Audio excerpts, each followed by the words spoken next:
और तू उसकी कमाई को पानी में फेंक देती है। कोई सस्ता फ़ोन लेना होगा तो ले ले, इस तरह से तो घर ही नहीं चलेगा।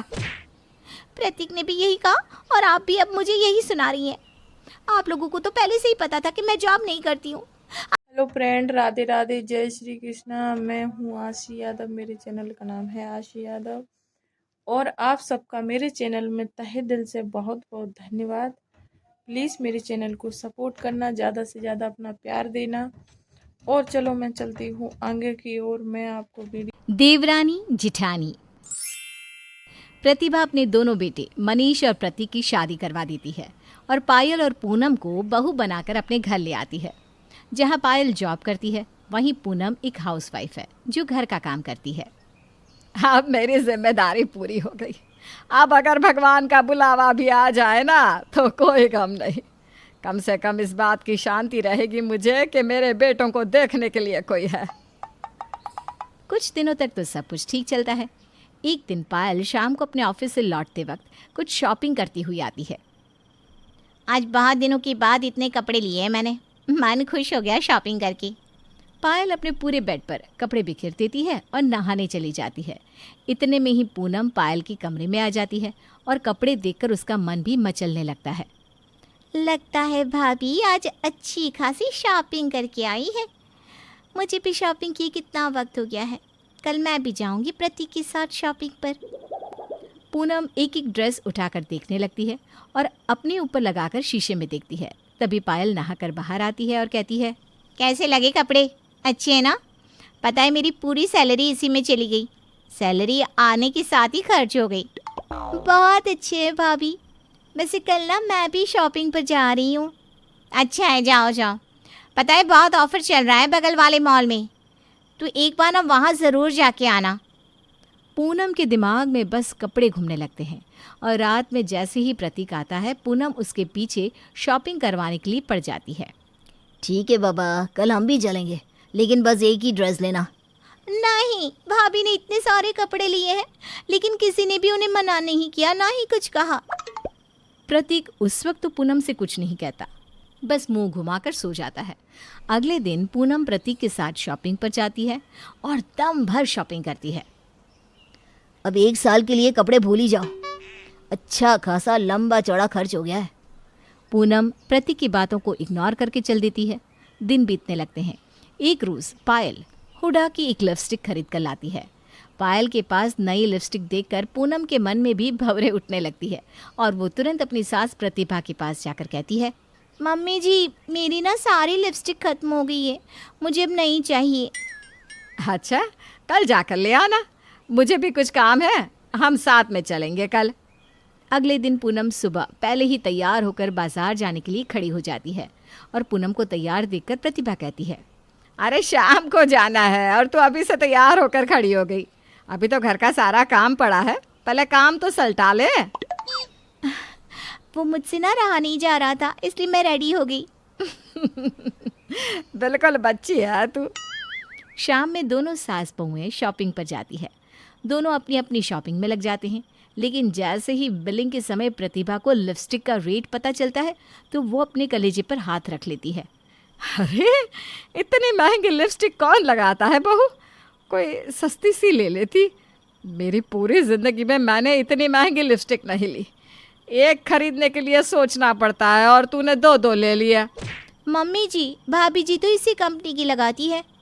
प्रतिभा कुछ नहीं कहती और दोनों वहाँ से सामान लेकर चले जाते हैं। अब पूनम की नज़रें पायल के ऊपर ही रहती। जो भी चीज़ पायल के पास होती वो पूनम को चाहिए होती है। इसी तरह घर का माहौल बिगड़ने लगता है।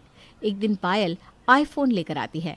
पायल के हाथ में आईफोन देखकर पूनम पागल हो जाती है।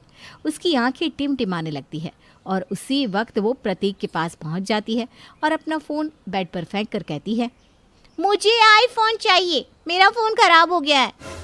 ये कौन सा तरीका है? जब देखो तुम्हें कुछ न कुछ चाहिए होता है, कभी ये तो कभी वो।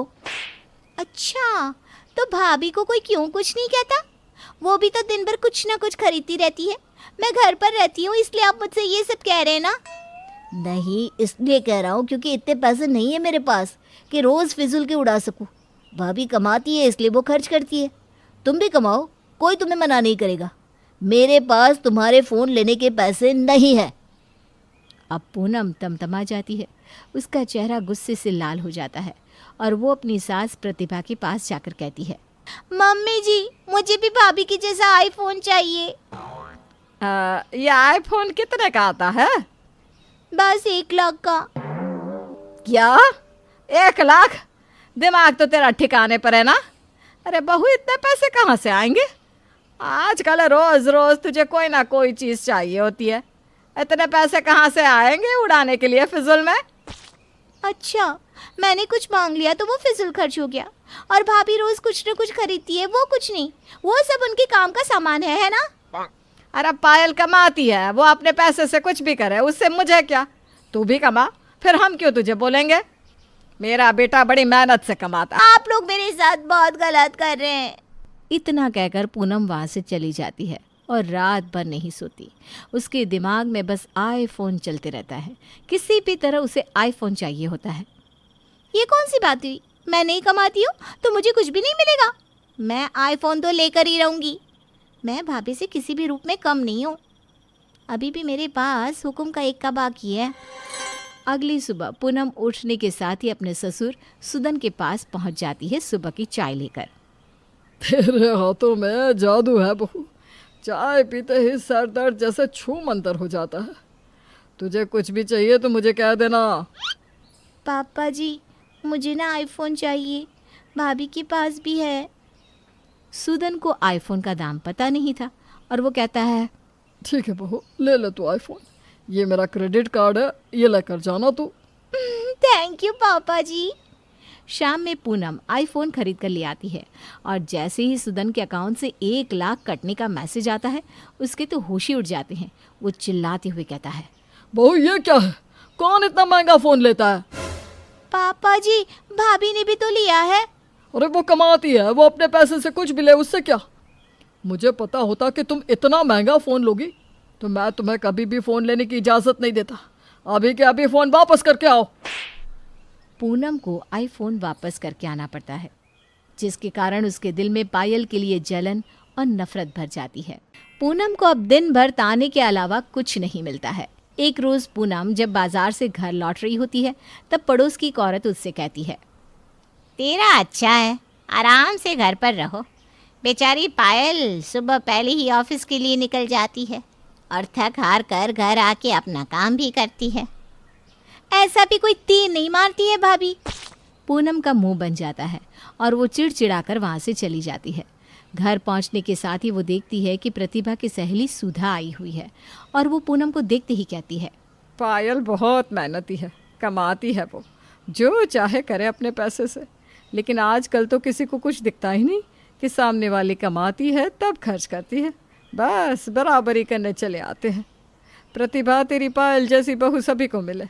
पूरा दिन काम करती है और रात थक कर आकर भी अपना काम खुद करती है, ये किसी को नहीं दिखता। यही तो बात है ना, क्या करूं, किसी को कितना भी समझा लो कोई फ़र्क नहीं पड़ता। पूनम चिड़चिड़ाती हुई रसोई में चली जाती है। ये लोग एक मौका भी नहीं छोड़ते मुझे ताना मारने का। मैं दिन भर घर के काम करती हूँ, ये किसी को नहीं दिखता। पूनम चाय लेकर आती है और सुधा को देती है। इतने में पायल भी ऑफिस से घर लौट आती है और सुधा पूनम से कहती है, तेरा अच्छा है बहू, तू दिन भर घर पर जो रहती है। बेचारी पायल इतनी धूप से आई है, इसके लिए भी कुछ चाय पानी ले आ। अरे क्या हुआ पायल, आज तू इतनी जल्दी घर कैसे आ गई? वो मम्मी जी, आज मेरे ऑफिस के कुछ लोग खाने पर आ रहे हैं। पूनम, तू खाना बना लेना, कम से कम 5 तरह की सब्ज़ी बनाना, वे लोग खुश होकर जाने चाहिए। हाँ हाँ, क्यों नहीं बनाएगी। ऐसे भी बैठे बैठे दिन भर करती ही क्या है, इसी बहाने इसका मन भी लग जाएगा। मन मार कर पूनम को हाँ कहना पड़ता है और वो दोपहर से ही खाना बनाने में लग जाती है। रात में जब पायल के ऑफिस के लोग आते हैं, पूनम खाना लगाती है और खाने की खुशबू पूरे हॉल में फैल जाती है। खुशबू तो पायल बहुत अच्छी आ रही है, लगता है पूनम ने बहुत मेहनत की है। खाना खा के पता चलेगा कि खाना कैसा है, अच्छा भी है या बस खुशबू ही आ रही है। सभी हंसने लगते हैं। पूनम कुछ कहती उससे पहले ही पायल कहती है, वैसे खाना पायल ने नहीं, मैंने बनाया है। दोपहर में आने के बाद से ही मैं रसोई में आ गई थी। वैसे तो सभी मेरे हाथ के खाने की तारीफ करते हैं। अब देखना है कि आप लोगों को कैसा लगा। सुबह से काम कर कर के थक गई हूँ, इसलिए पूनम खाना परोस रही है। अरे वाह, हमें तो ये पता ही नहीं था कि तुम खाना भी बना लेती हो। पूनम खाना परोसती है। सभी खाना खाकर खुश हो जाते हैं और तारीफ की पूल बांध देते हैं। खाना तो लाजवाब बना है, मन खुश हो गया खाना खाकर। हाँ पायल, रेस्टोरेंट से भी अच्छा खाना बना है। अब हर वीकेंड हमें बुला रही हो ना खाने पर? हाँ हाँ, क्यों नहीं। सभी खा पीकर चले जाते हैं, लेकिन पायल पूनम को एक बार भी धन्यवाद नहीं करती खाना बनाने के लिए। पूनम को इस बात का बहुत बुरा लगता है कि पायल ने सबके सामने उसका नहीं खुद का नाम ले लिया। रात में थक कर पूनम अपने कमरे में जाती है, जहाँ प्रतीक उससे कहता है, भाभी के बॉस आए थे घर। क्या बात है, लगता है भाभी का ऑफिस में बहुत दबदबा है। ये सब तुम कैसे समझोगी, तुम तो घर पर रहती हो। हाँ हाँ, तुम भी क्यों पीछे रहोगे, पूरी दुनिया तो मुझे ताना मारती है, और अब तुम भी ताना मारो मुझे। मैं दिन भर रसोई में सड़ती रहती हूँ इतनी गर्मी में, लेकिन वो किसी को नजर नहीं आता।